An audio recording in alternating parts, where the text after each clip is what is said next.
Camp santai Zech bareng teman-temannya mendadak jadi kacau balau pas dia nyari kayu bakar ke dalam hutan. Kayaknya para dewa isekai emang hobi bikin orang sengsara. Makanya cowok ini langsung dilempar paksa masuk ke sistem lintas dimensi. Layar biru hologram khas isekai langsung menyambutnya. Bikin dia mikir apa kue coklat tadi diisi ganja atau semacamnya. Teriak manggil temannya pun percuma. Sampai mendadak sistem error muncul dan nyuruh dia lempar dadu demi bisa bertahan hidup. Dia dihadapkan sama monster rubah ekor 9, untungnya sistem kasihan, dan ngasih dia opsi adu nasib pakai dadu daripada mati konyol digeprek. Angka tertinggi yang menang, tapi sialnya peluang Zech cuma 1-100, sementara si monster bisa sampai 100.000, peluang menang hampir 0%. Tapi Zachary tetap nekat melempar dadunya, dan kejutan manis pun terjadi. Dia dapat angka 96, keberuntungan maksimalnya, tapi itu gak guna. Karena monster level dewa, tadi bisa dengan mudah dapat angka sampai 100.000 dan melenyapkannya dari dunia. Zech pasrah, langsung pamit dalam hati ke keluarganya, karena tahu hidupnya bakal tamat cuma gara-gara lemparan dadu ampas ini. Daripada pasrah meratapi nasib, dia pilih bertarung, dan ajaibnya si monster cuma dapat angka 91 saja. Angka Zech menang mutlak, bikin monster super kuat itu langsung hancur lebur dan kekuatannya diserap habis ke tubuh Zech. Kejadian ini bikin levelnya langsung naik, drastis bertubi-tubi, dan pas dia sadar, dia sudah kembali lagi ke dalam hutan tadi. Dia bingung setengah mati tapi sadar harus cepat balik ke temannya. Masalahnya, hutan ini terasa aneh. Lingkungan sekitar berubah drastis, ditambah sistem bilang kalau bumi sedang bergabung dengan multiverse. Zech masih mengira ini cuma mimpi buruk, tapi dia mencoba tenang dan berhasil nemuin mobil karavan mereka, berharap teman-temannya ada di sana. Dia berkali-kali manggil mereka tapi gak ada sahutan, temannya gak kelihatan, malah ada seekor anjing iblis lagi asyik makan bekal mereka. Monster mengerikan dari dimensi lain ini langsung menatap tajam ke arah Zech, lalu mengaum keras. Dia melompat cepat mau mencabik tubuh manusia di depannya, tapi Zech gak lari. Cowok ini malah menyabetkan kapak tepat ke dada si monster. Meski bahunya sendiri ikut terluka, hewan itu tumbang menghantam tanah. Bikin Zech heran, kenapa dirinya bisa sekuat ini. Dia mulai ingat semuanya, soal sistem, monster rubah raksasa, dan adu dadu maut kemarin. Ternyata itu semua nyata. Zech masih berharap teman-temannya selamat, tapi mereka gak ketemu juga. Anjing iblis itu bangkit menyerang lagi, kali ini menerjang dengan cakar mautnya. Zech berhasil menghindar tepat waktu, bikin monster itu menabrak mobil karavan. Walau gerakannya cepat, pelincahan monster ini sangat buruk, dan Zech tahu celah itu untuk mengalahkannya. Dia pun mulai memancing hewan buas itu untuk mengejarnya. Sambil mengaum si anjing iblis mengejar Zech masuk ke hutan, sering menabrak pohon karena manuvernya ampas. Tapi, meski larinya kencang, Zech mendadak berhenti di depan tumpukan batu besar. Dia menunggu monster itu mendekat dengan kecepatan penuh. Tubuh Zech gemetar hebat. Tapi jangan salah sangka, itu bukan karena dia takut mati, melainkan karena amarahnya sudah di ubun-ubun. Monster itu menerjang kencang, dan di detik krusial, Zech melompat menghindar, membiarkan makhluk itu menabrak bebatuan keras. Tabrakan itu bikin dia terluka, tapi belum mati juga. Saat itulah Zech muncul dari titik butanya, mengayunkan kapak sekuat tenaga tepat ke tulang belakang monster itu, hingga kapaknya hancur. Pertarungan ini gak ada apa-apanya dibanding taruhan maut sebelumnya. Makanya dia membantai monster itu dengan puluhan tebasan brutal layaknya sosok malaikat maut. Kematian makhluk ini akhirnya terkonfirmasi setelah Zech secara resmi mendapatkan hadiah 100 koin Nexus. ZACH menyeret langkahnya kembali ke karavan dengan tubuh yang terluka parah. Setibanya di sana, tetap tidak ada siapa-siapa yang menyambutnya hingga dia akhirnya ambruk pingsan tepat di depan pintu mobil.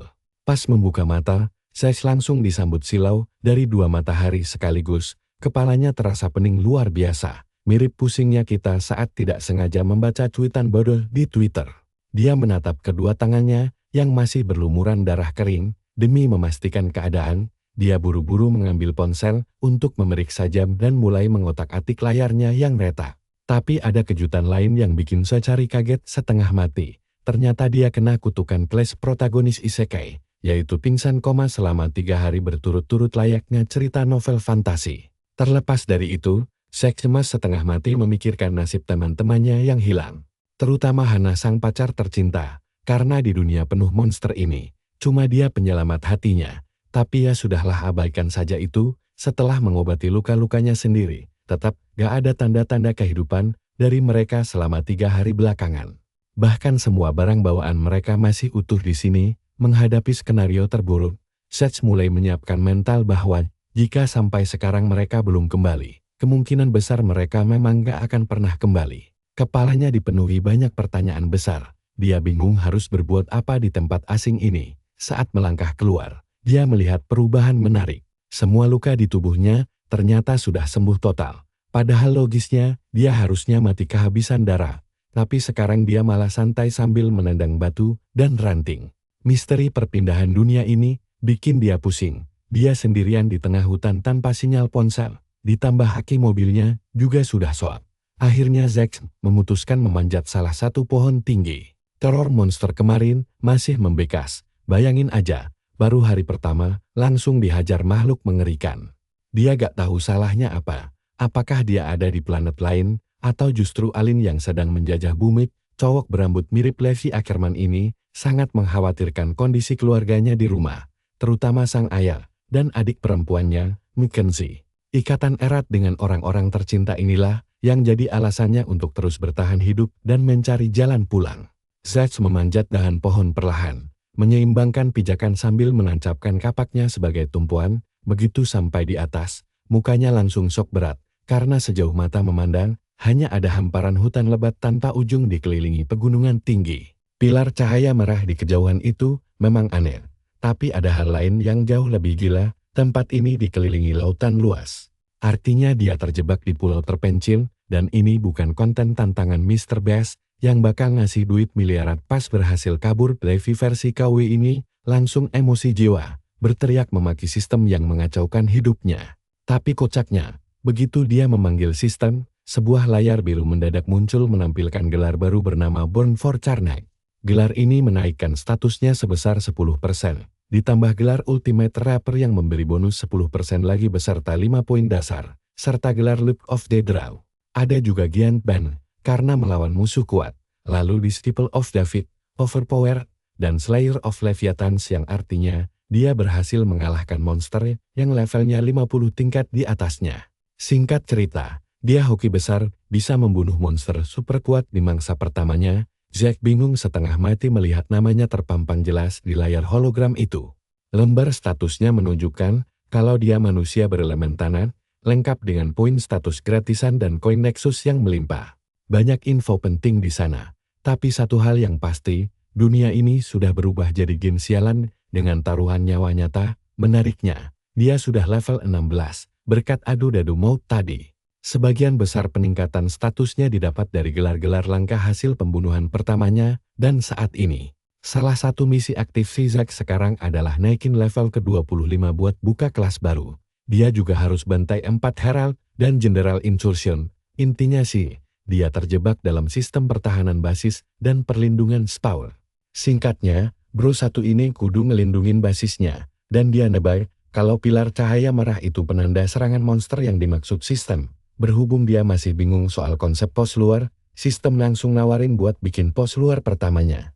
Zack langsung mikir, kalau POX luar itu pasti sejenis markas yang nyaman buat ditinggali, jauh lebih mending daripada sisa tenda campingnya yang benar-benar mengenaskan dan hancur berantakan itu. Lagian, mana bisa mobil caravan bertahan di tengah hutan monster yang terkutuk ini? Coba bayangkan, apa yang bakal kalian lakuin kalau ada di posisi dia tanpa bantuan sistem sama sekali? Tulis di kolom komentar ya. Zack setuju buat bikin pos luar, dan layar biru langsung hilang. Anehnya, tidak ada efek sihir keren sama sekali. Zack agak bingung, karena sistem menetapkan tempat ini jadi pos luarnya. Tapi tiba-tiba ada kejutan tak terduga di atas pohon. Seekor makhluk arwah bermata satu lagi, melayang sambil nanya apa yang sedang dia lakukan. Langsung masuk mode tempur, Zack megang kapaknya buat langsung nebas makhluk itu. Dia kaget setengah mati pas sadar kalau itu bukan suara manusia. Tapi sialnya dia malah terpeleset dari dahan pohon. Sementara si arwah merasa kecewa karena malah ketemu manusia biasa. Wah, monster pertama yang tidak menyerang malah rasis begini. Tapi kalian lihat sendiri kan, karakter utama kita sekarang sudah hampir jatuh ke bawah. Zack sempat pegangan pada sesuatu, tapi dari tekstur sisiknya, Kita semua pasti tahu apa yang dia pegang. Dia benar-benar merasakan horor yang nyata pas sadar. Kalau dia tidak sengaja meluk tubuh ular raksasa, baru lengah sedetik. Masalah besar langsung datang. Tangan kanan Zack terlilit kuat, sampai dia tidak punya banyak waktu buat bertindak. Dia cuma bisa merutuki nasibnya, karena di depan mata, kepala ular mengerikan dengan taring tajam, sudah siap menyantap mangsanya. Ular itu langsung melilit seluruh tubuhnya, sampai Zack benar-benar terkunci tanpa celah untuk kabur. Di detik ini Zack sadar, meskipun dunia baru ini mirip seperti game, dia sama sekali tidak boleh lengah sedikit pun kalau masih mau hidup. Tapi kesempatan itu bisa saja hilang, karena sekarang badannya diremuk sama ular ini mirip seperti pelukan mantan pacar yang toksik banget. Bukannya menyerang, pemuda kita tahu kalau mau jadi lebih kuat dan bertahan hidup, dia harus berani ambil risiko yang jauh lebih ekstrem. Dengan mental pejuang tangguh, dia langsung mencengkeram kepala ular itu dan meremasnya sekencang mungkin sampai hancur berkeping-keping. Ini bukti nyata, tekad Zack bertahan hidup benar-benar gila, tapi sayangnya, keberuntungan dia tampaknya lagi ampas banget. Dahan pohon yang dia injak mendadak patah dan membuat dia bersama ular raksasa mati itu jatuh bebas. Zack sangat paham prinsip Alasung Jinwo sistem ini akan selalu kasih hadiah buat pemburu yang berani berjuang. Kekuatan adalah segalanya. Xiaohei adalah waifu terbaik dan tidak ada hal lain yang lebih penting, cuma mentalitas sekeras baja itu yang dia butuhkan biar bisa bertahan dan jadi yang terkuat. Jadi Zack mengerahkan seluruh kekuatannya buat memanfaatkan tubuh ular itu sebagai bantalan, memastikan kepalanya yang menghantam tanah duluan, melihat kejadian itu dari atas. Si arwah merasa agak kecewa, karena berpikir kalau manusia biasa memang tidak akan pernah punya peluang di tempat mengerikan ini. Sambil melayang pergi, makhluk itu bergumam kalau POS luar sebenarnya bisa meningkatkan peluang hidup manusia, tapi ya sudahlah.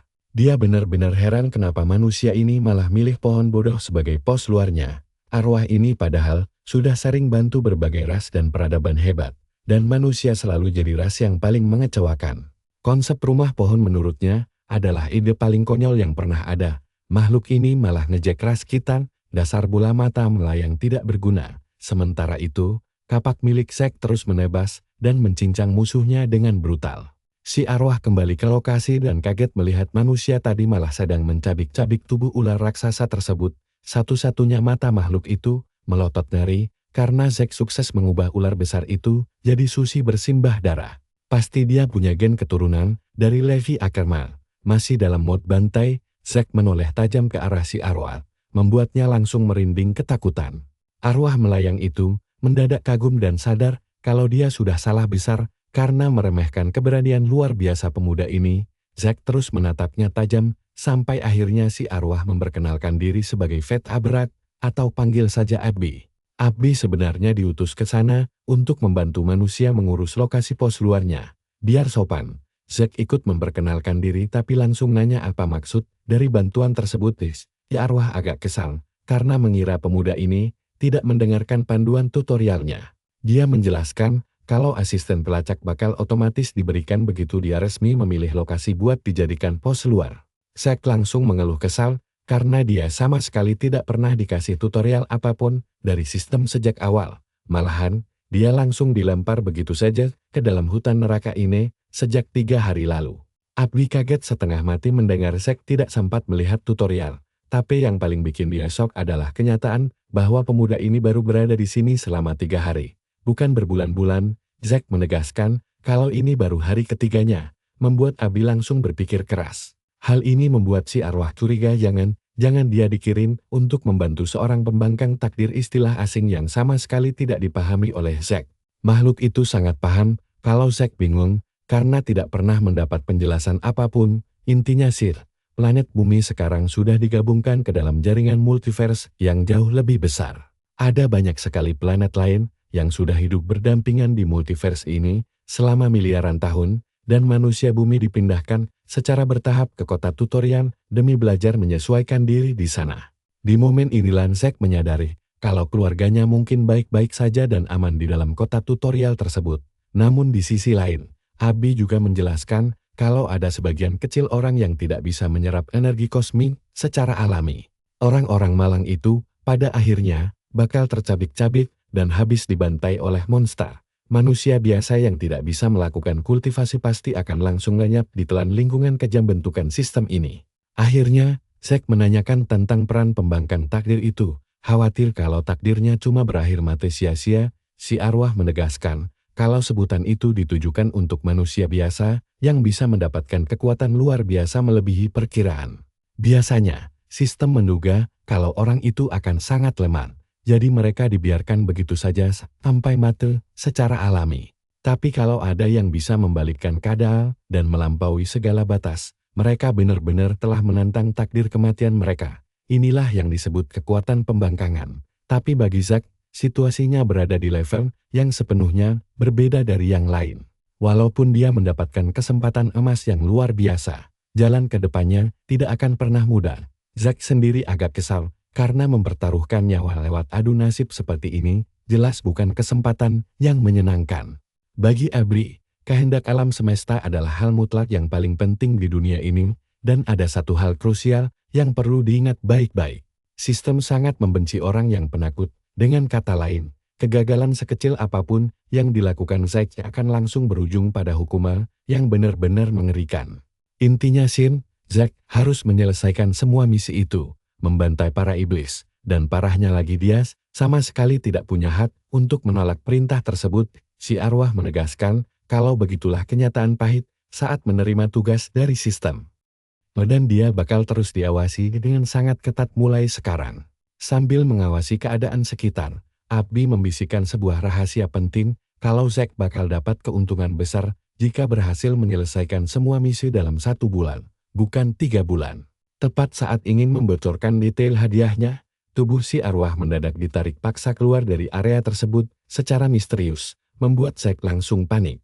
Notifikasi sistem menjelaskan kalau akses Abby dicabut lebih awal dari jadwal, karena sistem selalu memantau semuanya tanpa henti. Walau sempat terkejut, Zack langsung memantapkan niatnya untuk menyelesaikan semua misi dalam waktu 1 bulan saja. Layar kemudian berpindah ke sebuah pesta bangsawan yang mewah. Seorang pria dengan tanduk iblis, tampak memperhatikan situasi dari atas dengan wajah kesal. Teman kencannya malam itu, seorang wanita cantik berbaju merah, mengomentari ekspresi muramnya dan meminta Ogress untuk tersenyum di hari perayaan ini, tapi dia sama sekali tidak punya alasan untuk gembira, bahkan setelah dirinya resmi dinobatkan sebagai Jenderal Incursion yang baru. Itu adalah gelar kehormatan tertinggi bagi klan manapun, tapi yang membuat Ogress kesal adalah karena dia tidak mendapatkan gelar itu lewat pertarungan hidup mati. Dia langsung menatap tajam seorang pria berambut panjang yang sedang balas menatapnya dari bawah. Simbad menyarankan biar dia buruan bersiap daripada buang waktu gak jelas di klub, tapi Ogress malah nejek Alea karena ngerasa gak beneran kenal dia. Lagian dia gak bakal pernah ngelawan orang-orang ini secara langsung, dia cuma pengen musuhnya ngerasa menang padahal aslinya cuma jadi boneka yang dia kendaliin. Soalnya begitu ada yang minum anggurnya, racun langsung nyebar cepat ke seluruh tubuh, bikin lumpuh ala Raja Joffrey dan tewas tersiksa. Nah, ada satu cewek yang langsung histeris nanya siapa pelaku di balik semua ini. Heran kenapa gak ada satupun orang yang mau nolongin korban. Habis numpahin darah orang ini, Ogress makin mantap milih jalan sesat. Zero bahkan berambisi jadi penerus Lake Yagame dengan bikin musuh-musuhnya kelihatan kayak bunuh diri. Kembali ke area hutan yang tenang. Kelihatan ada seekor monster lagi asik minum di aliran air sungai yang jernih. Tapi tiba-tiba dia salfok sama serangga mirip kupu-kupu. Kelihatannya lucu banget, dan mereka kayak bakal sahabatan. Tapi tiba-tiba aja si monster ngerasa ada bahaya yang mendekat dari belakang dan langsung noleh ke arah sana. Pas kepalanya balik noleh ke depan, karakter utama kita langsung ambil kesempatan buat ngehantam kapak raksasanya tepat ke tulang belakang, sampai tewas seketika. Berkat ini, dia dapat gelar Demon Slayer. Ngomong-ngomong, kemunculannya emang gokil abis. Gelar ini ngasih peningkatan status sebesar 3% pas lawan iblis. Untungnya target buruan Zack udah terpenuhi, yang jelas, sistem di sini gak bikin naik level, jadi perkara gampang. Dia cuma dapat poin status tambahan, tapi anehnya meski udah level 17, dia belum alokasin satupun dari 32 poin gratisnya ke status manapun. Awalnya dia emang ragu, dan mau nunggu sampai tahu cara pakainya yang benar. Tapi gara-gara pertarungan lawan ular raksasa kemarin, mental Zack beneran langsung kena. Dia tahu betul gak boleh lagi nyanyain keuntungan yang ada sekarang. Akhirnya dia mutusin buat langsung ningkatin statusnya. Terutama status yang beneran bisa ngasih keunggulan besar buat bertarung di masa sekarang daripada nanti. Sesuai rencana, dia masukin 10 poin ke kekuatan, ammu ke ketangkasan, 5 ke ketahanan, dan 11 poin langsung ke darahnya. Nah, disinilah insting kita beneran diuji waktu terus berjalan, dan cuma tersisa 25 hari lagi sebelum akhir bulan. Si abang mulai ragu apa dia harus percaya info dari Abri. Gai Changsen state specter must have at least given that and fish for some other reason, and that benefit must have been so great that event system couldn't afford to let Abby go for it. Zeds mulai bikin analisa sendiri. Dia yakin kalau bisa nyelesain semua misi dalam sebulan, bakal ada hadiah spesial yang nunggu dia. Antara itu, atau tantangan setelah bulan pertama bakal makin gak ngotak.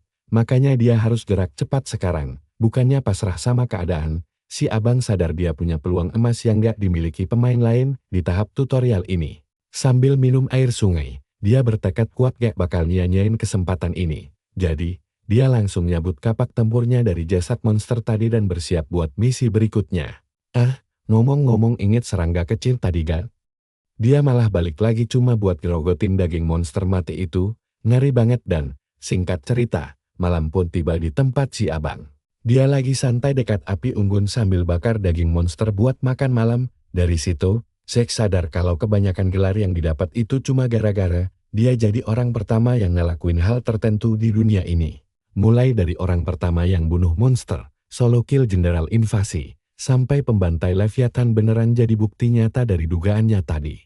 Sambil ngunyah daging alat, dia mikir kok aneh ya gak dapet apa-apa pas bikin poster depan, artinya udah ada orang lain yang bikin poster depan sebelum dia. Orang-orang tangguh lain yang gak ikut babak tutorial ini, contohnya aja ular raksasa kemarin yang bisa sekuat itu dengan cepat, yang artinya manusia lain di luar sana kemungkinan udah overpower banget. Bisa jadi bocah kutu buku aja sekarang udah seberotot binaragawan profesional. Makanya Zack yakin pasti ada barang bagus di toko poster depan yang bisa bantu dia makin kuat, atau minimal nemuin jalan pulang ke keluarganya. Semua barang di sana dijual pakai koin Nexus, dan untungnya dia dapat sekitar 100 koin dari setiap monster yang udah berhasil dia bantai. Pas lanjut makan, si abang dibikin takjub karena ngelihat ada semacam fitur teleporter di toko itu. Sambil nelan makanannya, dia pun mulai merasa optimis. Tapi yang namanya juga hidup, selalu ada aja rintangan yang bikin langsung kena mental, kayak harga alat teleporter ini yang mahalnya minta ampun sampai bikin Zack langsung pasrah. Harganya 10 juta koin Nexus, otomatis ngehancurin harapan si abang seketika. Dia jelas gak mungkin sanggup bantai jutaan anjing iblis kume demi ngumpulin duit segitu banyak. Tapi untungnya dia masih punya misi aktif. Zack sadar kalau banyak banget barang berguna di toko itu, dan kalau dia bisa dapat sesuatu yang sakti sekarang, segalanya bakal jadi jauh lebih gampang. Makanya dia semangat banget nyelesain misi demi ningkatin level pos terdepan, sekaligus ngebuka akses kelas barunya. Meskipun begitu, dia tahu betul kalau numpuk koin Nexus ataupun poin status gak bakal berguna sekarang. Dia harus bergerak taktis dan segera belanjain semuanya demi ningkatin kekuatannya saat ini juga. Dari hasil pencariannya, ada 2 opsi menarik yang sanggup dia beli. Pertama adalah skill pasif bernama Eye of Discernment, seharga 3.000 koin buat ngintip informasi detail musuh. Intinya sih semacam skill analisis buat bantu dia berburu. Sialnya, pas pertama kali si abang nyoba pakai skill ini, kepalanya langsung pusing setengah mati. Opsi kedua adalah item kelas F bernama Motor Daughter Small Scale Gathering Araignea. Kalian gak salah dengar kok, nama itemnya emang sepanjang dan sekonyol itu. Harganya juga sama persis, tapi efeknya mantap, karena bisa nyerap energi kosmik setara 1 anjing iblis tiap 24 jam. Jadi dia bisa dapat asupan energi pasif bahkan pas tidur. Padahal dia bukan kultivator asli. Tapi gayanya udah sok-sokan pamer kekuatan mereka, karena meditasi ngebosenin banget, dia mutusin buat langsung udahan, dan lanjut pergi bantai monster lagi di jalan. Sejak itu, Zack bener-bener ngehabisin hampir seluruh waktunya cuma buat berburu, kadang dia nyergap dan ngebantai anjing iblis, uniknya makin sering diburu, monster-monster ini malah makin gampang dikalahin. Kalaupun gak sempat nyergap, dia tetap gampang numpas mereka, dari tiap duel. Dia belajar cara ngelacak jejak musuh. Malah sekarang dia mulai lincah berputar kayak Beyblade dan makin lihai ngendaliin kapaknya Si abang bahkan udah jago menangkis serangan balik musuh. Berkat skill mata miliknya tadi, dia tahu kalau monster-monster itu masuk jenis barges. Biar gak pernah kejebak situasi bahaya, dia sengaja nyebarin pasokan makanan dan tempat sembunyi rahasia di pulau itu buat jaga-jaga kalau gak bisa balik ke markas.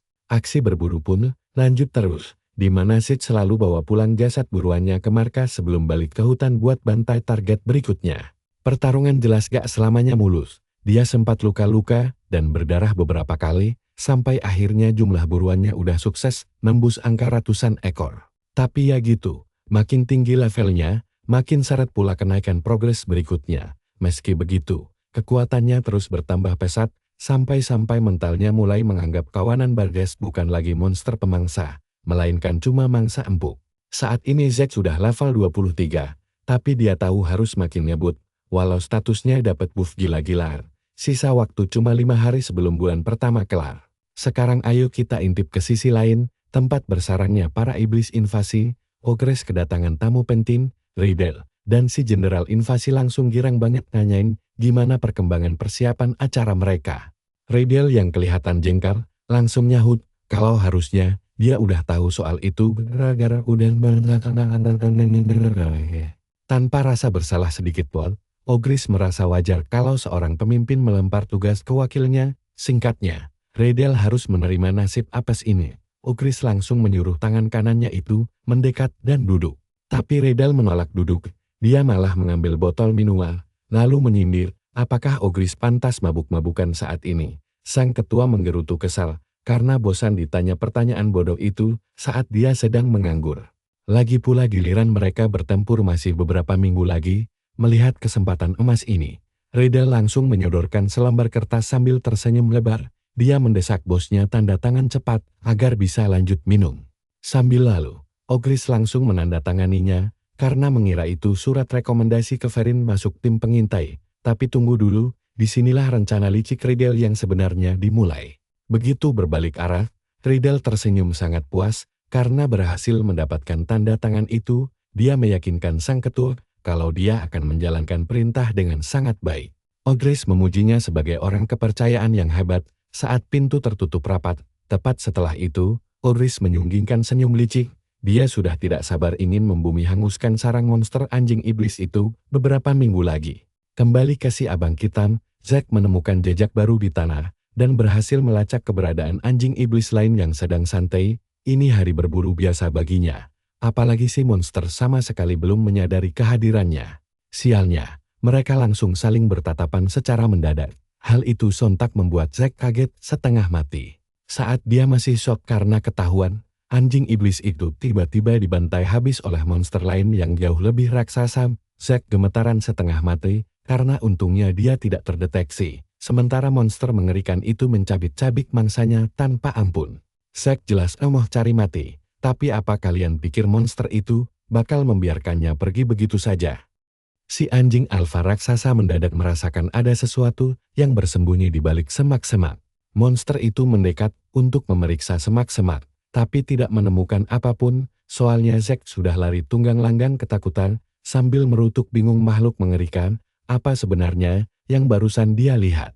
Ukuran anjing iblis itu benar-benar luar biasa raksasa dibanding yang lain, gila. Kalau dia harus melawan monster sebesar itu, tamatlah riwayatnya. Pilihan paling aman saat ini adalah kembali ke perkemahan, karena monster raksasa begitu tidak mungkin dilawan tanpa strategi matang. Tapi begitu sampai di kemah, dia malah mendengar suara sekelompok monster sedang asik bersantai di sana. Mereka juga tampak mengobrol menggunakan bahasa aneh mereka sendiri. Banyak sekali pertanyaan di kepala Zack, tapi dari penampilannya, iblis bersayap di sebelah kanan terlihat jauh lebih cerdas dibanding monster buas di sebelah kiri. Zack langsung curiga kalau makhluk-makhluk ini memang sengaja diutus untuk mengincarnya dan membocorkan lokasi POS penjagaannya kepada kawanan mereka. Demi mencari jawaban, dia buru-buru mengaktifkan kemampuan mata khususnya untuk mendeteksi informasi musuh. Ternyata yang satu adalah iblis imp dan satunya lagi sejenis anjing iblis. Sialnya, begitu kemampuan itu aktif, kedua monster itu langsung menyadari kehadirannya. Gawat banget. Si iblis imp bermata empat menyeringai licin sambil menyiapkan serangan energi mematikan ke arah Zack. Tembakan energi itu melesat cepat ingin mengirim Zack ke akhirat.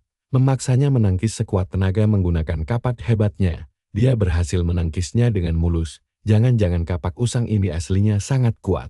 Tepat saat Zack mengira keadaan sudah aman, monster kedua langsung menerjangnya dengan brutal. Sabetan energi panas sempat menyerempet bahunya sebelum monster buas itu membanting tubuhnya ke tanah. Zack menahan rahang anjing jelek itu dengan kapaknya, lalu mengerahkan seluruh tenaganya untuk melempar makhluk itu menjauh. Namun sisa api yang membakar bahunya sangat sulit untuk dipadamkan. Meskipun cuma terkena sedikit cipratan, rasanya seolah-olah seluruh jiwanya sedang dikuliti dan dihancurkan secara perlahan. Si Im melangkah santai mendekatinya bak bos terakhir, sambil meracau dalam bahasa asing yang tak dimengerti. Lebih parahnya lagi, monster satu lagi berhasil menghancurkan kapak andalannya. Sekarang keadaannya 2 lawan 1 tanpa senjata cadangan. Sama sekali, situasi ini jelas sangat tidak menguntungkan. Tapi Zack menolak menyerah begitu saja selama dia masih punya napas untuk berjuang. Dia langsung mengambil inisiatif menyerang duluan dengan berlari kencang ke arah anjing iblis. Sementara si Im terus menembakkan bola api dari arah belakang. Beruntung, Zack bisa menghindari semuanya dengan kecepatan luar biasa hingga berhadapan langsung dengan targetnya. Si anjing melompat menyerang, tapi Zack langsung membantingnya sekuat tenaga ala pegulat profesional. Monster itu mencoba menusuknya, memakai cakar dan ekor tajamnya. Tapi meski menahan perih luar biasa, Zack tidak melepas cengkeramannya dan menghantamkan tubuh monster itu ke tanah. Karena sudah unggul posisi, Zack langsung menghujani monster itu dengan pukulan bertubi-tubi tanpa ampun. Pukulan bertubi-tubi itu terus menghantam si monster. Tapi sialnya, karena fokus di satu tempat, si Im dengan mudah menembakkan bola api tepat mengenai punggung Zack hingga membuatnya terhuyung kesakitan akibat luka bakar parah. Ledakan api dari belakang seakan membakar habis jiwanya. Zack merasa ini adalah akhir perjalanannya. Apalagi dalam kondisi sekarat begini, si anjing iblis bersiap menusuknya dengan ekor tajam untuk serangan terakhir. Di saat kritis inilah, energi kosmik bangkit, energi legendaris yang menjadi fondasi seluruh multiverse, saat sistem aktif dan sejak Zack mengalahkan monster pertamanya, dia sebenarnya sudah memiliki energi luar biasa ini. Kekuatan itu mengalir deras di dalam tubuhnya, mengajarinya cara merasakan dan mengendalikannya dengan sangat sempurna. Selama ini Zack hanya perlu melatih diri agar bisa mengendalikan energi kosmik tersebut. Saat tusukan ekor monster mengenai tubuhnya, serangan tajam itu justru bengkok dan patah seketika. Sekarang Zack benar-benar diselimuti kekuatan kosmik, tubuhnya memancarkan aura jingga keunguan, sementara kedua tangannya dialiri sengatan listrik yang sangat dahsyat. Dia sangat marah karena mereka merusak kapaknya. Si Imp yang panik melihat perubahan ini, langsung memberondong puluhan tembakan api di dunia, menghabisi manusia ini. Tapi Zack sudah bergerak lebih cepat.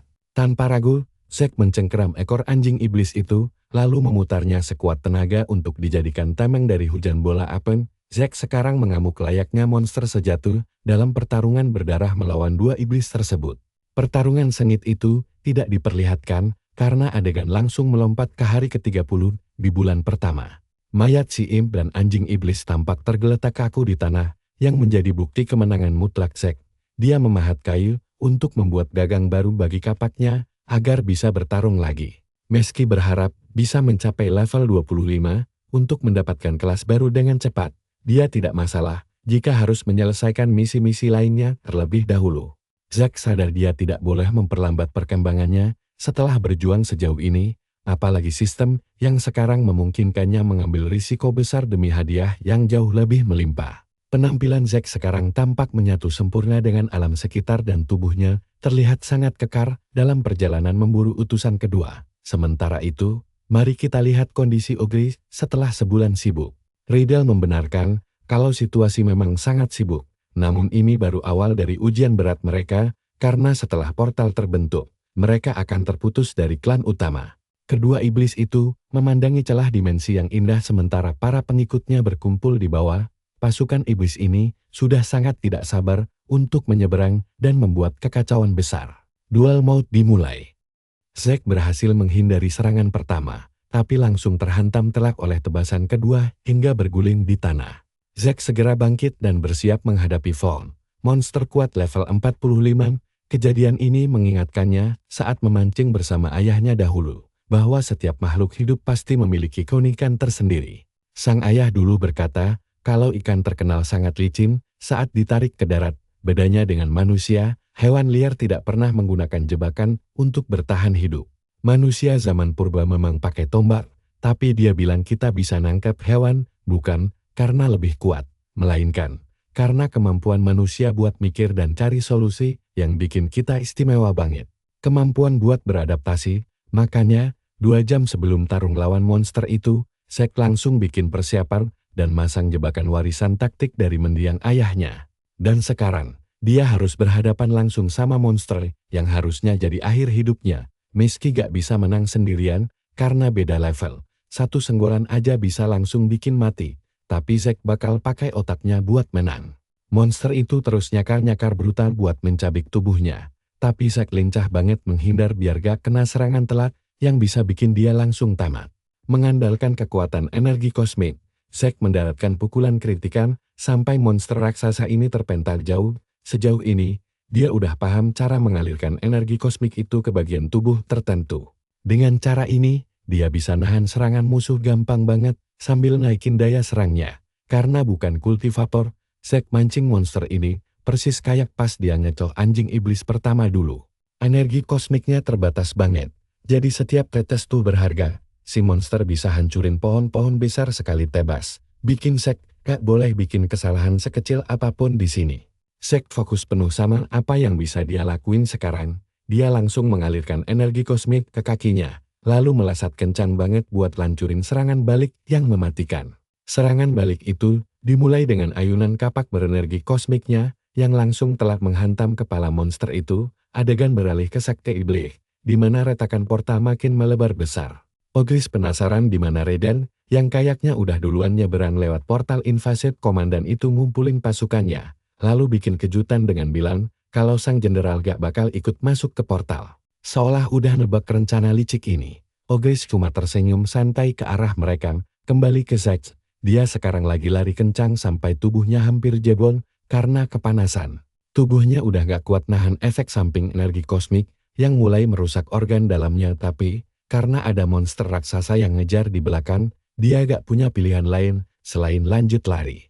Jebakan yang dia siapin akhirnya udah kelihatan di depan mata, sekarang tinggal nunggu momen yang pas saja. Si monster namuk brutal sambil terus memangkas jarak di antara mereka. Nah, perhatikan baik-baik momen kritis ini. Zack melompat sambil mengalirkan energi kosmik ke kakinya, lalu melesat secepat kilat tepat saat si monster mau menerkamnya dari belakang untuk menghindari jebakan itu. Karena melesat terlalu kencang, Vol gak bisa ngerem dan langsung menabrak jebakan itu telak. Zack bangkit buat memeriksa, dan ternyata duri tajamnya sukses menembus perut monster itu, bahkan ada yang merobek kepalanya. Vol akhirnya tewas mengenai skat, menandai akhir dari monster level tinggi itu, sekaligus mengirimkan semua energinya langsung ke tubuh Zack. Sekarang, Zack gak cuma naik ke level 25, tapi juga nyelesain misi buat ngebuka fitur kelas baru. Dia senang banget, karena perjuangannya buat sampai ke titik ini beneran berdarah-darah. Dia sempat-sempatnya ngejek sistem sambil ngerayain kemenangannya lawan monster tadi. Tapi, rasa senangnya langsung lenyap diganti teror mencekam saat bayangan hitam muncul. Gak cuma satu, tapi rombongan banyak banget. Sekawanan anjing iblis telah mengepung Zack, siap menjadikannya makan malam. Sementara di wilayah iblis, kelompok pemberontak malah berlutut memohon ampun. Tapi jenderal baru itu gak kenal ampun, dia langsung tebas kepala mereka sampai putus. Ogris sukses menyingkirkan semua pengkhianat di kelompoknya. Meski pelayannya sempat nanya sampai kapan ini terus berlanjut. Ogris memerintahkan bawahannya untuk terus jalan sampai semuanya beres. Bikin Alia kaget, karena jenderal itu gak segan bertindak kejam bahkan ke dia. Ogris emang gak mau rencana besarnya bocor sedikit pun. Tujuan utamanya cuma satu, kendali penuh atas segalanya. Di saat bersamaan, salah satu pelayannya meremukan leher pengkhianat yang berani mempertanyakan keputusan sang jenderal yang membahayakan kakeknya sendiri. Ogris sudah muak sama drama tusuk dari belakang ini. Dia benci karena planetnya sendiri malah jadi ancaman terbesar buat kekuasaannya. Sekarang setelah beres-beres, dia bersiap pergi menemui para penduduk lokal langsung. Sementara di hutan, Zack masih lari pontang-panting dikejar gerombolan iblis kayak anjing gila. Capek dan kesal banget, Dia heran kenapa Abarak gak pernah memperingatkan dia soal bahaya ini sebelumnya. Ternyata bunuh utusan itu bukan bagian tersulitnya. Tapi begitu monster itu mati, semua monster di hutan malah terpancing ke arahnya. Zack mulai panik karena energi kosmiknya udah hampir habis total. Sebagian besar energinya udah terkuras habis pas tarung sengit lawan utusan tadi. Dia sadar kalau cuma lari terus-terusan begini, dia gak bakal bisa lolos dari kepungan maut ini. Begitu dia melambat sedikit saja, salah satu iblis hampir mencabik tubuhnya. Zack terpaksa bertarung sambil terus bergerak meskipun staminanya udah di batas kritis. Tapi tiba-tiba, dia menyadari sesuatu yang krusial. Tiap ada iblis mati, energi kosmiknya terisi kembali sedikit. Detik itu juga otaknya langsung bekerja. Dia gak perlu lari lagi. Satu-satunya cara bertahan hidup cuma dengan menyerang balik mereka. Berbalik arah, dia menebas iblis di depannya untuk perang panjang yang brutal. Sementara di wilayah iblis, Rydell menyuruh pasukannya untuk tidak usah menunggu kedatangan Ogris lagi. Karena jenderal belum muncul, dia mengambil alih komando dan menyuruh Keverin memimpin tim pengintai. Tugas mereka adalah menyelidiki apa penyebab kematian Urka sang utusan iblis. Keverin mengangguk mantap dan berjanji bakal beresin tugas itu secepatnya. Setelah itu, Rydell mulai merancang rencana buat memperkuat pos pertahanan mereka. Tapi tiba-tiba, ada utusan datang membawa kabar darurat dari portal. Hanya berselang beberapa detik kemudian, Jenderal Ogris akhirnya tiba bersama pasukannya. Keduanya langsung saling menatap tajam, malah kelihatan kayak musuh bebuyutan dibanding sekutu di momen itu. Gila sih, coba lihat kondisi Zack sekarang. Tubuhnya penuh luka dengan pakaian sobek-sobek, dengan sisa tenaga terakhirnya. Dia berjalan gontai menyusuri hutan, mencari pasokan logistik cadangannya. Di belakangnya bergelimpangan ratusan jasad anjing iblis yang sempat mengejarnya tadi. Gak lama, dia sampai di pohon tempat, dia menyembunyikan logistik, lalu memanjat naik ke dahan untuk beristirahat sejenak. Suasana aman, dan sinar rembulan di wajahnya membuat Zack mengantuk sampai ketiduran. Setengah hari kemudian, dia terbangun oleh suara kicauan burung yang ramai di sekitarnya. Dia heran dunia belum kiamat padahal udah sebulan penuh, dia terdampar di sini. Tapi tetap saja, hidup di neraka kayak begini rasanya semuanya udah berakhir, sejak pertama kali dia dipanggil ke sini. Usai mengobati lukanya, dia melompat turun dari pohon, dengan hati-hati. Zack heran sendiri melihat betapa cepat luka-lukanya pulih, secara alami tanpa bantuan medis. Mentalnya emang masih capek banget, tapi keinginan memilih kelas baru saat sampai di markas bikin dia semangat lagi. Tiba-tiba, bunyi ranting patah bikin dia waspada, dan ternyata ada pengintai iblis berambut merah di dekatnya. Sambil ngumpet di semak-semak, dia kaget setengah mati melihat makhluk bertanduk secara langsung untuk pertama kalinya. Dia masih gak percaya kalau yang berdiri di depannya itu beneran sosok iblis nyata. Iblis itu meracau dalam bahasa asing yang gak dimengerti, tapi dia jelas-jelas menyebut nama utusan kedua setelah melihat jasad di sana. Usai memeriksa, si iblis sadar harus segera melapor ke Jenderal Ogris sekarang juga. Si iblis kelihatan girang banget, membayangkan bakal dapat hadiah besar atas temuan ini, tapi Zack punya rencana lain. Lewat serangan mendadak, dia menghantamkan kapaknya ke belakang kepala si iblis sampai pingsan seketika. Tanpa membuang waktu, dia langsung menggendong tubuh iblis yang pingsan itu di pundaknya, lalu membawanya pulang ke markas rahasianya. Malam harinya, si iblis udah diikat kencang di kursi sampai gak bisa gerak sama sekali. Biar cepat bangun, Zack menyiramkan air es dingin ke kepalanya tanpa ampun, bikin iblis itu panik dan langsung teriak-teriak kebingungan. Karena berisik, Zack memutuskan membungkam mulutnya lewat cara paling mudah. Dia menempelkan kapak ke leher iblis itu, lalu mulai mengenalkan dirinya sendiri. Tiba-tiba, iblis itu menyebutnya manusia. Bukti kalau mereka ternyata saling mengerti. Zack pun mulai menginterogasinya, menanyakan apakah ada lebih banyak iblis yang bakal menyerbu pulau ini. Saat Zack menyayat pergelangan tangan iblis itu, agar dia bicara, tubuh si iblis tiba-tiba membara merah, energi raksasa meluap di dalamnya, dan dia berteriak kalau Zack bakal membusuk di neraka. Tanpa peringatan, ledakan dahsyat meledak tepat di depannya. Untungnya, pemuda kita sempat menghindar dari amukan gelombang panas tersebut. Dia melongo melihat sekelilingnya yang seketika berubah jadi abu. Iblis gila itu rela meledakkan diri demi melindungi kaumnya sendiri. Kesetiaan yang kelewat ekstrem ini bikin Zack tersadar kalau dia tidak bisa lagi menyamakan para iblis dengan monster biasa. Zack langsung sembunyi di atas pohon, mengira kawanan iblis lain bakal segera datang menyelidiki suara ledakan tadi. Setelah menunggu cukup lama, dia merasa aman dan lompat kembali ke tanah. Sambil menatap tanah gosong itu, Zack mengeluh betapa ruginya si iblis yang malah bunuh diri. Padahal itu kesempatan emas untuk menjarah barang rampasan perang yang berharga. Mengingat ledakan itu, Zack agak menyesal kehilangan kesempatan, tapi dia masih bersyukur bisa membawa pulang kapak baru. Kapak lamanya sudah hancur total. Lagi pula, dia akhirnya menyentuh level 25. Saatnya memilih kelas karakter. Sebelum itu, dia membeli item ilusi untuk menyembunyikan tempat persembunyiannya. Sebuah peti uang kecil muncul di kakinya. Lalu dia mengambil beberapa serpihan kristal bercahaya dan menaruhnya satu persatu mengelilingi perkemahan. Begitu serpihan terakhir terpasang, penghalang ungu raksasa langsung menyelimuti seluruh area kemas, menghapus keberadaan mereka dari pandangan dan radar musuh di luar. Zack sampai kehabisan kata-kata melihat kedahsyatan sihir item ini. Tempat kemahnya benar-benar lenyap seketika, membuatnya yakin tidak akan ada lagi iblis liar yang mengganggu tidurnya. Tapi kalian tahu apa yang terjadi? Di saat dia sedang sangat bersemangat, sebuah pesan galak besar mendadak muncul, memperingatkan kalau dia butuh simpul Nexus untuk memulai prosesnya. Melihat pemberitahuan itu, pemuda kita langsung murka. Dia mengumpat habis-habisan pada sistem game Seraka yang sudah memberi harapan palsu ini. Usai meluapkan kekesalannya, dia terpaksa setuju membeli simpul tersebut memakai 6.000 koin Nexus hasil tabungan kerasnya. Selama ini, begitu dia menekan tombol ya, sebongkah batu besar dengan kristal menyala naik dari tanah tepat di hadapannya. Pahlawan kita mengetukkan kapaknya ke meja sihir tersebut, dan seketika sebuah menu baru langsung terbuka lebar merespons tindakannya. Menu itu menampilkan 5 pilihan kelas unik, yang seketika membuatnya kegirangan setengah mati. Dari daftar yang ada, kelas pertama adalah petarung yang mengandalkan senjata jarak dekat mematikan. Lalu ada akolit yang ahli dalam sihir dan ramuan. Ada juga kelas marin yang jago bertarung di air. Berikutnya, pemburu iblis, tipe petarung khusus pelacak, dan pembasmi kaum iblis.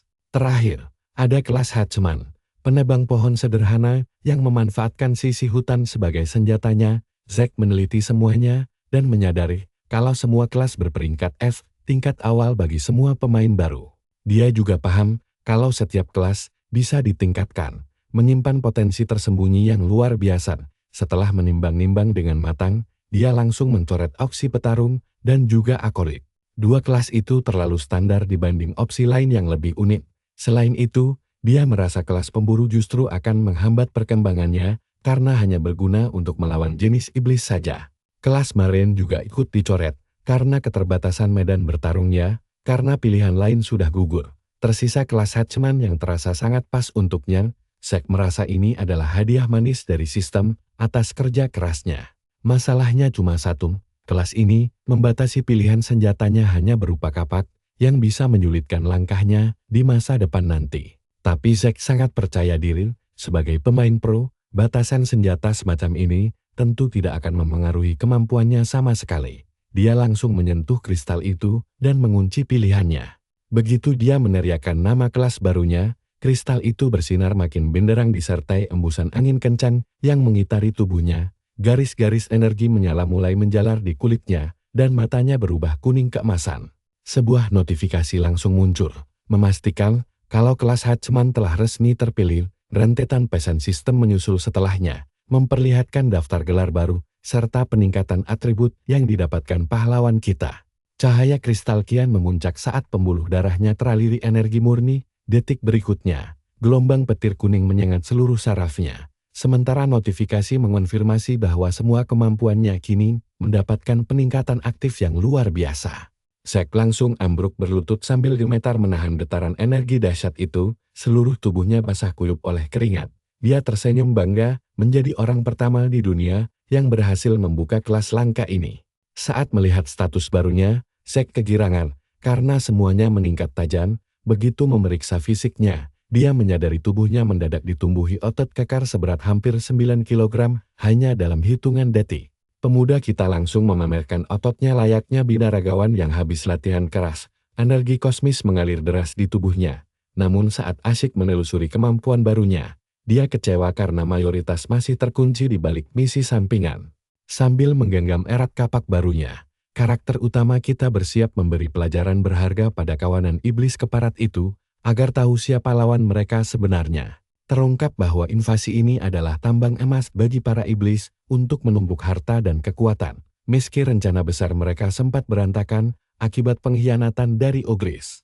Iblis licik itu menyalahgunakan kekuasaannya demi mengirim kelompok kecil melewati portal alih-alih mengerahkan seluruh pasukan utamanya. Harusnya pulau ini aman bagi mereka, sebab mereka tidak tahu kalau Zack ada di sana. Mereka mengira kedua utusan mereka tewas karena saling bunuh di pulau tersebut gara-gara ulah egois Ogris. Para iblis kehilangan waktu 1 bulan penuh untuk bersiap menghadapi ancaman sesungguhnya yang mengintai klan mereka. Demi menebusnya, mereka menumbalkan ribuan budak untuk menenangkan langit. Namun, Panglima Perang Cavern malah merasa sangat puas dengan hasil akhir yang didapat sekarang. Saat misi pencarian pembunuh utusan kedua, pasukannya menemukan kristal Nexus yang tersembunyi jauh di dalam gua. Permata kecil itu nilainya ribuan kali lipat dibanding emas murni, cukup untuk melampaui kekayaan seumur hidup para tetua klan mereka. Berhubung anak buahnya yang menemukannya, Cavern memegang kendali penuh atas hasil penjualan kristal berharga tersebut. Dia berniat memastikan para tetua klan tidak mendapat sepeser pun dari uang itu. Saat matahari mulai terbenam, Cavern yang kelelahan setelah seharian berbaris langsung memerintahkan pasukannya mendirikan perkemahan. Selanjutnya, dia berjalan ke tepi tebing berpemandangan indah dan bertanya pada bawahannya yang bernama Kayla, apakah dia menyukainya. Para prajuritnya pun bergegas menyiapkan meja mewah khusus untuk mereka berdua. Setelah mereka berdua duduk nyaman, Kayla tampak heran komandannya sempat-sempatnya bersantai di tengah misi invasi ini. Komandan bucin kita tertawa lebar sambil berkata dia tidak pernah terlalu sibuk untuk orang yang dia sayangi. Sesaat kemudian, beberapa serangga mulai berdengung mengitari mereka dan langsung merusak suasana romantis di tengah hutan itu. Membuat Cavern sangat kesal. Dia berteriak menyuruh anak buahnya, Gormer, untuk mengusir lalat-lalat itu sekarang juga. Namun Gormer diam saja, menandakan ada yang tidak beres. Pas mereka berbalik, gila. Mereka malah melihat manusia berotot dengan kapan yang sedang mencabik-cabik punggung prajurit malang itu. Mengira dia hanyalah penduduk asli hutan liar, Kayla langsung melepaskan anak panah untuk melumpuhkannya. Tapi Zack bereaksi secepat kilat, menarik sebilah pisau lempar dan melemparkannya kembali ke arah si pemanah wanita. Pisau lemparnya membelah anak panah itu tepat di tengah dengan presisi luar biasa. Mengira Zack sedang lengah, Cavern langsung menebaskan pedang besarnya sekuat tenaga. Pemuda kita menahannya dengan kapak barunya, memicu gelombang kejut dahsyat akibat tabrakan tersebut. Cavern mencoba menekan Zack, dan untuk pertama kalinya, dia merasa bergairah melawan manusia sekuat ini. Biarpun begitu, sang komandan sama sekali tidak ragu, yakin bisa meremukkan Zack layaknya serangga pengganggu lainnya. Tiba-tiba, tekanan pedang besar itu terasa makin berat menghimpit kapaknya dengan daya hancur yang luar biasa kuat. Saat dia sibuk menahan pedang itu, Metus menyerang dari belakang secara mendadak. Zack berhasil menghindar dengan menggeser pedang Cavern, lalu merunduk lincah. Dia langsung menghantam dada Metus hingga menembus sirah belakangnya. Mementalkan iblis itu seketika, Cavern yang murka menyerang lagi. Tapi pahlawan kita mendadak menghilang dan muncul di belakang sang komandan. Tepat saat dia mau menghantamkan kapaknya ke punggung sang komandan, energi kegelapan tiba-tiba menyelimuti tubuhnya. Rasa sakit luar biasa membuatnya membeku di tempat, memberi Kayla kesempatan emas untuk menembaknya dari belakang. Anak panah Kayla langsung menancap di punggungnya sebelum dia sempat menghindar. Zack sempat linglung sejenak karena serangan mendadak itu, dan Cavern langsung memanfaatkan momen ini untuk mendaratkan pukulan yang harusnya jadi serangan terakhir. Tapi, dia menangkisnya di detik terakhir. Kapak Zack menahan serangan itu hingga si iblis benar-benar melongo kebingungan di tempatnya. Cavern benar-benar terguncang karena ada manusia sekuat ini di dunia yang baru dimulai sebulan lalu. Zack langsung mencengkeram kepalanya dan mengincar lehernya, tanpa sadar ada anak panah lain yang melesat ke arahnya. Begitu menyadari bahaya, Zack langsung mundur cepat hingga panah itu cuma menyerempet wajahnya. Dia menyeka darah di pipi sambil menatap tajam musuhnya, menunjukkan kalau dia sama sekali tidak berniat kabur dari sana. Melihat itu, Cavern memuji kekuatan luar biasa Zack yang ukuran manusia biasa sangatlah hebat, tapi dia tetap memandang rendah ras manusia yang dianggapnya sebagai sampah dari dunia lain, bahkan terlalu lemah untuk mengolah energi. Tapi, Manusia masih saja mempertahankan hidup mereka yang payah layaknya serangga pengganggu yang bikin risih. Kevin menyebutnya sebagai penantang takdir layaknya aberek dulu, sampah terbuang yang bertahan hidup dan menjadi kuat lewat bantuan sistem. Zack memang sangat hebat, Kevin mengakui kemampuannya bertahan sejauh ini, tapi melawannya adalah sebuah kesalahan terbesar. Kevin tidak menahan diri saat mengayunkan pedangnya lebar-lebar. Tapi Zack langsung bergaya ala Matrix untuk menghindari tebasan itu. Zack kemudian menyerang dari bawah, menghantamkan kapaknya tepat ke pelat dada si iblis. Sialnya, kapak itu malah terpental dengan mudah, dan gelombang kejutnya membuat Zack terlempar ke belakang. Saat melihat si iblis, dia sadar serangannya sama sekali tidak menggores armor itu dan malah berbalik menyerangnya.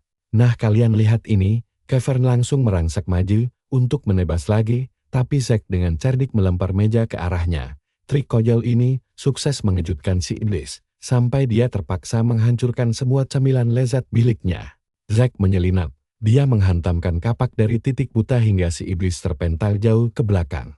Pengawal NPC itu bergegas lari membantu atasannya yang langsung berteriak agar dia tidak lengah. Tapi semuanya sudah terlambat, karena Zack langsung menebas lehernya, otomatis memutuskan koneksi Bluetooth kepala dengan tubuhnya. Mata Kevin membelalak kaget, karena nyaris terkena tebasan kapak mematikan. Dia lalu menjegal kaki Zack dan membantingnya ke tanah. Keduanya kini terkunci dalam pertarungan sengit di lantai, saling berusaha menusuk wajah lawan dengan jari mereka. Melihat amarah di mata manusia itu, Kevin berteriak menyuruh Kayla agar cepat menembak. Dia lalu menarik pisau yang disembunyikan di balik pinggangnya dan langsung menikam rusuk Zack tanpa ampun. Zack berteriak kesakitan. Si iblis berambut biru mengejeknya karena merasa menang sambil mencoba mencekiknya. Sementara Zack merangkak meraih kapaknya. Si iblis terus memutar pisau di dalam lukanya sambil mengejek Zack yang sok jagoan tadi. Akhirnya, Zack berhasil meraih kapaknya dan membungkam mulut Kevin dengan menebaskan bilah tajam itu langsung ke lehernya. Layar sistem langsung muncul memberitahu kalau dia naik level. Lalu dia mendorong mayat di atasnya saat Zack berusaha payah untuk berdiri. Kayla sudah menyiapkan anak panah lain dan memperingatkannya untuk tidak bergerak. Zack mengabaikan peringatan itu dan tetap melangkah, yang langsung dibalas dengan anak panah bersarang tepat di sendi bahunya. Iblis wanita itu kembali memperingatkannya sambil menarik anak panah baru di busurnya. Dia bersumpah akan menyiksa Zack, tapi Zack tidak merasa takut sama sekali dan malah menatap senjata yang masih menancap di perutnya. Sesaat kemudian, langganan hidup Kayla resmi berakhir. Dan Zack langsung menjarah jasad mereka. Sambil menahan luka, dia berharap mendapat perlengkapan bagus, tidak seperti iblis sebelumnya yang malah meledakkan diri konyol di markasnya. Tiba-tiba, dia menemukan kantong berkilau aneh yang terasa jauh lebih berat dari kelihatannya. Begitu dibuka, ternyata itu adalah kantong penyimpanan dimensi yang berisi barang-barang sebanyak satu ruangan penuh di dalamnya. Karena isinya kebanyakan cuma makanan dan perabotan, Zack heran. Apakah para iblis ingin mau melakukan invasi atau malah pergi berkemah? Dia juga menemukan tumpukan kristal berbentuk aneh dan bertanya-tanya barang apa itu sebenarnya. Layar sistem kemudian muncul dan menjelaskan kalau itu adalah kristal Nexus yang berisi energi kosmik. Kristal ini bisa diserap perlahan seiring berjalannya waktu untuk meningkatkan level penggunanya. Dia merasa agak sulit mempercayai keberadaan benda seperti itu, tapi dia bisa merasakan energi padat di dalamnya. Zack teringat kalau salah satu quest juga memberi hadiah kristal ini, walau yang ini cuma peringkat F. Beberapa saat kemudian, Zack sudah memakai perlengkapan baru lengkap dengan kantong penyimpanan dimensi di sabuknya. Sambil menyeringai puas, dia berterima kasih pada jasad para iblis baik hati atas semua jarahan berharga ini. Karena pedang jarahan itu tidak terlalu berguna baginya, dia memilih untuk menyimpannya saja daripada jatuh ke tangan musuh. Setelah itu, dia membuka layar status, merasa puas dengan perkembangan quest miliknya. Sebulan berlalu sejak invasi dimulai, masih ada 3 pejabat iblis tersisa yang harus dia bantai di masa depan. Dia lalu melihat layar skill dan sadar kalau masih banyak grinding yang harus dilakukan agar kemampuannya naik. Sejauh ini, dia sudah membantai 2 dari 4 utusan, menyisakan si imp dan 1 musuh misterius. Ada juga jenderal inkursi yang harus dia bereskan. Karena dia tidak tahu keberadaan imp ataupun utusan misterius satunya, Zack cuma punya 1 pilihan tersisa, yaitu mengincar sang jenderal inkursi langsung. Menatap suar merah menyala di kejauhan, Zack memutuskan sudah saatnya menghadapi bos besar. Coba tebak apa yang terjadi di wilayah iblis. Kepanikan langsung pecah saat para prajurit berlarian panik ke gerbang. Tidak ada yang tahu siapa penyusup gila ini yang membantai setiap pasukan pertahanan yang dikirim untuk melawannya. Begitu skuad terbaru tiba di gerbang depan, kapten mereka langsung dibuat bungkam tak bisa berkata-kata. Dia melihat tumpukan mayat iblis dan monster yang tergeletak kaku tepat di luar gerbang masuk. Tidak jauh dari sana, Zack bersandar lelat dan terluka setelah usahanya menerobos masuk pertahanan musuh. Dia berhasil membantai lebih dari 100 iblis dan meningkatkan keahlian kapaknya. Tapi dia sadar jumlah prajurit musuh terlalu banyak untuk diterobos sendirian demi bisa menjangkau sang jenderal. Dengan kekuatannya sekarang, dia bakal langsung tewas begitu melewati gerbang depan. Parahnya lagi, menyusup ke pos penjagaan luar sangat mustahil karena penjaga di segala arah sempat memergokinya sekali. Ditambah lagi, ada patroli yang sempat dia lihat mondar-mandir antara pos luar dan pegunungan. Kemungkinan sedang menambang sumber daya atau merencanakan kejahatan lain. Kelompok iblis terbesar tinggal di dalam benteng itu sendiri. Awalnya Zack mengira mereka cuma karakter NPC biasa, tapi melihat kepribadian unik dan obrolan mereka, dia sadar mereka adalah manusia nyata sepertinya. Hal itu membuatnya penasaran, apakah mereka juga terjebak di situasi yang sama, dipaksa bertahan hidup di dunia kejam ini. Tapi ya, itu tidak penting sekarang. Bagi Zack, mereka semua adalah ancaman di pulau yang kini jadi rumah barunya, dan satu-satunya cara bernegosiasi yang dipahami si barbar hanyalah memakai kapak. Dia menolak menyerah sampai dia cukup kuat untuk pergi mencari keluarganya lagi. Tekannya sudah bulat, dan dia siap membantai seluruh keturunan iblis jika memang itu diperlukan. Namun sebelum melakukan aksi nekat itu, Zack harus tetap bersikap realistis dan merencanakan langkah selanjutnya. Dia memutuskan untuk mengalahkan 2 utusan lain terlebih dahulu, baru menyelesaikan quest dengan memenggal kepala oglis. Tapi rencana itu cukup sulit dilakukan karena dia gagal menemukan keberadaan mereka selama beberapa hari berturut-turut. Zack terus meningkatkan keahlian kapaknya dengan membantai monster dari pesisir pantai pulau hingga ke dalam gua terdalam yang bisa dia temukan di akhir pencariannya. Dia memanjat tebing tertinggi untuk mendapatkan pemandangan seluruh pulau dengan jelas. Dia menyadari kalau selama ini, dia mencari di tempat yang salah. Tiba-tiba saja, Zack melihat seekor binatang aneh yang sedang bersantai di dahan pohon lereng gunung. Kedua monyet itu saling menatap dengan ekspresi bingung memikirkan makhluk apa yang ada di depan mereka. Lalu tanpa diduga, primata batu itu mulai histeris. Karena penasaran, Zack memakai mata pemantau dan mendapati kalau itu adalah si monyet batu. Kara itu langsung mengamuk brutal. Dengan sepasang mata yang menyala oranye terang, primata itu kemudian melompat turun dari pohonnya, lalu melesat kencang menyerang Zack dengan kecepatan penuh. Sudah menduga hal ini, dia langsung menerjang ke arah musuh sambil mengayunkan kapaknya. Seketika, monyet malang itu terbelah menjadi 2. Kejadian ini membuat kemahiran kapak dan poin nexus miliknya melonjak semakin tinggi. Zack menyadari bahwa monster-monster ini selalu menetap di dalam wilayah mereka sendiri. Pantas saja selama ini, dia tidak pernah bertemu satupun dari mereka sebelumnya. Sempat terpikir olehnya untuk menjelajah lebih dalam ke pegunungan demi mencari monster lain, namun lamunannya langsung buyar ketika jeritan nyaring bergema di sekitarnya. Saat mendongak, dia melihat kawanan kara batu tadi sedang berlari turun untuk menyerangnya. Sama sekali tidak gentar menghadapi kawanan monyet itu, dia mencabut kapaknya demi memberi mereka pelajaran. Sambil terus menebas musuh, dia mulai teringat kembali pada semua perjuangan yang telah dilewatinya. Pada awalnya, dia memang sangat kebingungan tanpa tahu apa yang sebenarnya terjadi pada dunia dan keluarganya. Namun seiring dirinya terus bertarung dan menaikkan level, semuanya perlahan-lahan mulai terasa lebih masuk akal. Zack pun menarik kesimpulan sederhana, bahwa semua musuhnya adalah bagian dari hutan liar ini. Sedangkan dia adalah penebang kayu yang bertugas membabat habis semuanya. Di tengah pertempuran sengit itu, kemahiran kapaknya akhirnya mencapai level maksimal. Nah, di sini plotnya mulai di luar nalar nih. Tiba-tiba saja si Zack ditarik masuk ke sebuah dimensi aneh yang rasanya mirip banget seperti di negeri dongeng fiksi klasik. Di depannya berdiri kastel megah dengan kota melayang di langit.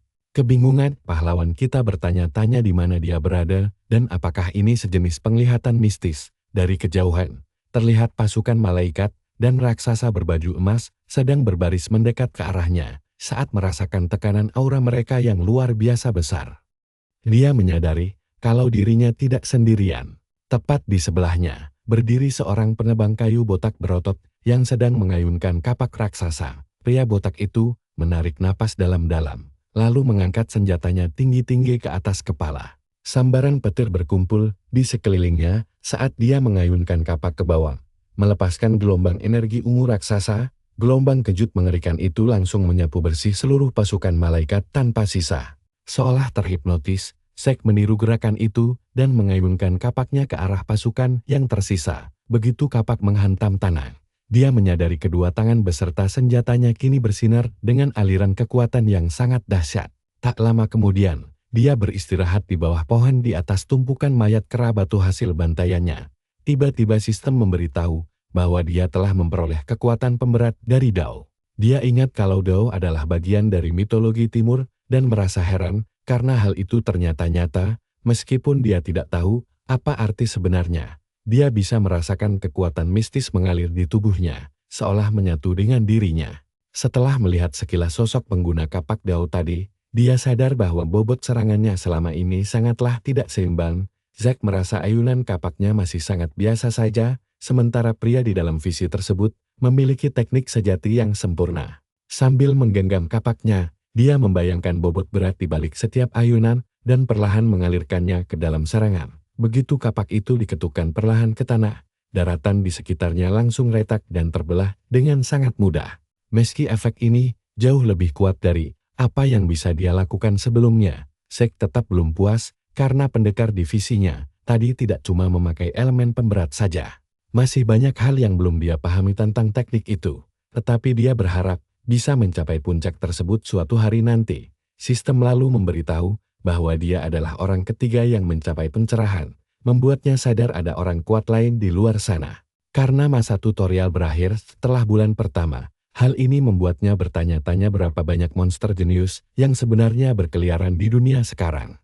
Pikirannya berkecamuk membayangkan, apakah umat manusia sudah mulai bangkit sedangkan dirinya masih terjebak di pulau tidak berguna ini? Zack merasa kesal karena biasanya dia selalu menjadi nomor satu, dan ini pertama kalinya dia tertinggal di belakang orang lain. Hal itu justru membuatnya makin bersemangat untuk berlatih lebih keras, sebab kekuatan adalah satu-satunya alat tukar berharga di dunia baru ini.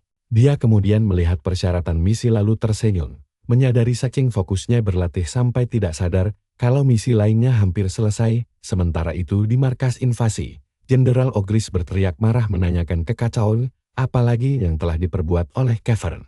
Seorang prajurit melapor bahwa iblis berambut biru telah tewas. Saat prajurit itu menjelaskan kemungkinan pelakunya adalah kelompok yang sama dengan pembunuh dua iblis sebelumnya, sang jenderal berusaha keras menahan tawanya. Prajurit malang itu terus melapor selagi jenderal bersembunyi di balik punggung bawahannya, sambil tertawa tanpa suara dalam hati.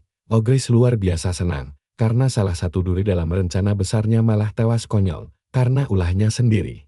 Ogris segera menenangkan diri, lalu meminta maaf, beralasan bahwa dirinya terkena alergi akibat atmosfer dunia baru. Meski begitu, dalam hati dia agak kesal, karena Kayla, yang merupakan mata-mata kepercayaannya, juga ikut terbunuh. Dia kemudian memerintahkan prajurit itu untuk mengirim bala bantuan ke Sinderman dan Kugu, karena kekuatan musuh di luar dugaan. Terlepas dari itu, dia berharap Redel dan para pejuang lokal akan saling bentrok lalu hancur bersama. Ilver tiba-tiba merusak suasana dengan menyindir bahwa sang jenderal tersenyum terlalu lebar lagi, membuat jenderal menyuruhnya diam. Sementara itu, Zack justru sedang sibuk menebang pohon demi pohon seperti sedang asik bermain game Minecraft. Lewat tebasan pada dahan terakhir, dia akhirnya berhasil menyelesaikan misi membosankan itu, lalu naik level. Beberapa saat kemudian, dia kembali mendaki tebing berbatu dan berpapasan langsung dengan segerombolan monyet batu liar. Tanpa rasa takut sedikit pun, dia berteriak lantang ke arah mereka, hingga membuat kawanan monyet itu marah, lalu menyerangnya. Zack dengan santai mulai mengumpulkan energi kosmik di dalam tubuhnya. Begitu monster-monster itu mendekat, dia menghantamkan mata kapaknya ke tanah. Ledakan gelombang kejut yang dihasilkan seketika menghancurkan tubuh monyet itu menjadi abu. Zack tidak berhenti di situ dan terus mendaki, karena yakin ada rahasia di gunung ini. Keyakinannya bertambah, karena semakin tinggi dia mendaki, aliran energi kosmik terasa semakin pekat. Bahkan kawanan kera batu di sana terlihat jauh lebih kuat, serta bergerak teratur seolah-olah sedang berpatroli menjaga daerah tersebut. Perilaku aneh ini membuktikan bahwa semakin dekat Zack ke puncak, monster-monster itu jadi jauh lebih pintar. Mereka mulai bergerak dalam kawanan teratur dan beberapa kelompok bahkan memiliki ketua sendiri. Pemimpin mereka jelas merupakan yang terbesar dan terkuat, tapi tetap saja tidak ada yang bisa menahan tebasan brutal Zack sebelum akhirnya mereka hancur lebur. Zack terus memanjat gunung itu berhari-hari tapi hasilnya tetap nihil. Tapi coba tebak, disinilah plot twistnya muncul saat dia akhirnya menyadari kalau target utamanya itu sama sekali tidak bersembunyi di atas puncak tinggi tersebut, melainkan di dasar lembah yang sunyi. Begitu pahlawan kita meluncur turun mendekat, matanya langsung terbelalak kaget sambil melihat ke sekeliling area yang hancur berantakan. Dia bingung apa yang sebenarnya telah terjadi di sini. Di depannya terlihat sesosok monyet mirip Wukong versi tiruan sedang bermeditasi dengan level hampir mencapai 60. Sindriman mendadak membuka mata, lalu menahan serangan Zack dengan kedua tangannya sebelum tebasan itu mengirimnya ke alam baka. Zack terus menekan kapaknya ke bawah sekuat tenaga. Tetapi si kera utusan tidak menyerah begitu saja. Matanya mulai menyala kuning terang saat dia menyalurkan energi kosmik demi menghempaskan pahlawan kita. Namun, Zack langsung bangkit berdiri dan melompat mundur beberapa langkah, sambil memegang dadanya yang sakit. Dia tersenyum menyadari bahwa monster di depannya ini memang utusan yang asli. Padahal Zack sudah meningkatkan kekuatannya hingga 3 kali lipat beserta pencerahan baru dan keahlian tempur tingkat tinggi. Kera utusan itu tetap sanggup menahan kapaknya dengan sangat mudah. Dia mengakui bahwa Sindriman jauh lebih tangguh daripada 2 iblis lemah yang dia habisi sebelumnya. Keduanya mulai saling mengitari untuk membaca gerakan. Sebelum akhirnya Zack maju menerjang terlebih dahulu dengan kapaknya. Sindriman mengangkat kakinya tinggi-tinggi, lalu memicu gelombang batu raksasa ke arah depan. Pahlawan kita dengan mudah menebas rintangan itu dan terus merangsak maju melewati bebatuan tajam. Dia mengayunkan senjata ke kepala sang monster, namun kera utusan itu merunduk untuk menghindar. Monster itu kemudian mengincar leher Zack dengan cakar tajamnya, namun serangan tersebut berhasil ditangkis dan dibalas dengan pukulan keras tepat di wajahnya. Tak mau kalah, monster itu membalas dengan cakaran cepat yang berhasil melukai tubuh Zack. Darah segar tampak berhamburan saat pertarungan semakin memanas di berbagai sudut area. Ketika Zack kembali menerjang maju, kera raksasa itu tiba-tiba melompat ke depan untuk menghalangi jalannya. Gerakan itu menyadarkan Zack akan sesuatu hal penting hingga dia mulai tertawa seperti orang gila. Sindriman sangat bersikeras menjauhkannya dari pohon besar di belakang, mengisyaratkan kalau pohon itu menyembunyikan sesuatu yang berharga. Zack segera menyusun rencana licik dan berpura-pura mengarahkan serangannya ke pohon tersebut. Benar saja, kera utusan langsung panik dan memasang badannya demi menahan hantaman kapak yang sebenarnya ditujukan ke sana. Pahlawan kita tersenyum puas karena taktiknya berhasil lalu segera menarik kapaknya kembali. Dia mengayunkannya sekali lagi ke bawah dengan kekuatan penuh, memaksa Sindriman menahannya menggunakan satu tangan meski sang monster terlihat sangat kepayahan. Zack memuji tekad si kera demi melindungi rumahnya. Tapi dia langsung menarik tangannya bersiap menyerang lagi. Dia lalu menghujani si kera dengan bogem mentah bertubi-tubi. Perlahan-lahan mendesak monster itu mundur. Karena terdesak, si utusan kera berteriak kencang sampai menggema ke seluruh gunung. Zack mulai panik karena tahu kera-kera lain pasti mendengarnya. Jadi dia mencoba menyelesaikan pertarungan ini secepat mungkin. Berat, sebuah batu telat menghantam kepalanya hingga dia terpaksa mundur. Sambil meringis kesakitan, dia merutuki nasib buruknya karena kemenangan padahal sudah sangat dekat. Tapi kalau kabur sekarang, dia mungkin kehilangan kesempatan duel 1 lawan 1 dengannya lagi. Nah loh, dilema kan? Tapi nekat maju sekarang juga sama saja bunuh diri. Dua pilihan itu membuatnya gemetar menahan amarah sambil menatap seringai menyebalkan di wajah Sindriman. Pada akhirnya, dia memilih mundur dan langsung berlari kencang menerobos hutan. Namun dia sadar betul tidak akan bisa kabur dengan mudah mengingat luka-lukanya dan energi kosmiknya yang hampir habis. Kera-kera batu itu tanpa ampun terus mengejarnya melewati pepohonan sambil memanggil kawan-kawannya yang lain. Di saat genting itu, Zack melihat sebuah gua di sebelah kirinya dan langsung berlari ke sana. Begitu sampai di dalam dia meluncur berhenti, lalu menoleh melihat kawanan kerabatu yang makin mendekat. Si jagoan kita ini memejamkan mata untuk konsentrasi sambil berpikir bahwa apa yang akan dia lakukan ini adalah ide yang sangat buruk. Tapi kalau ingin bertahan hidup dan menghajar si utusan Karalage, dia tidak punya pilihan lain. Sambil memegang kapaknya rendah-rendah, dia sadar kali ini butuh kerusakan yang jauh lebih besar daripada retakan kecil biasa. Dengan tekad terakhir itu, dia mengayunkan kapaknya